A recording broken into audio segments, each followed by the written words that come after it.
Pag-usapan natin guys, ang mga relihiyon kung saan sila naniwala.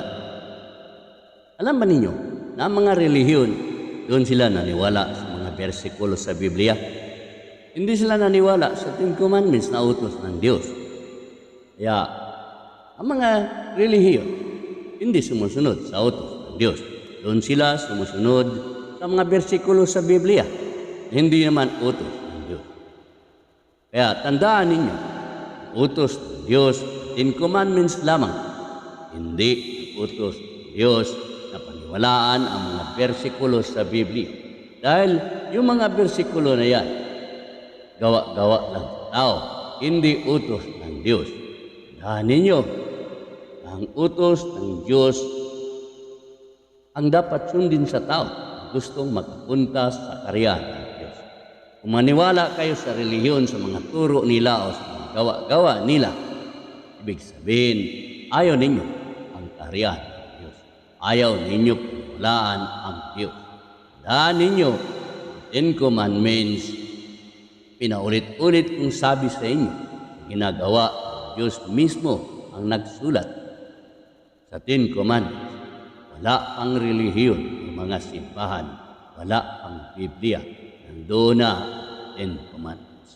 Kaya, kung maniwala kayo doon sa mga relihiyon, hindi naman kayo pinipilit. Kung relihiyon, paniwalaan ninyo, hindi kayo maniwala sa Diyos.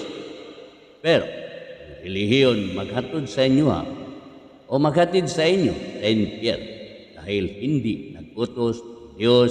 Nagpapasakop ang tao sa relihiyon. Ang utos lamang ng Diyos, ang 10 Commandments. Hindi naman kayo pinipilit ng Diyos na maniwala sa Kanya. May karapatan kayo sa pagpili. Kung gusto kayong sa impyerno, doon kayo sa relihiyon maniwala.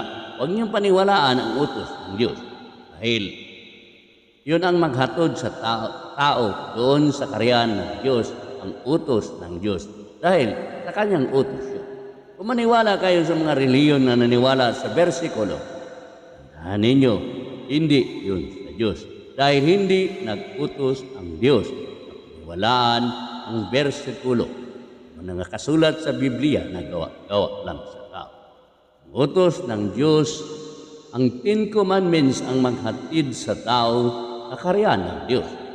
Relihiyon ang maghatid sa tao doon sa impyerno dahil ang kanilang mga paniwala, gawa-gawa lang.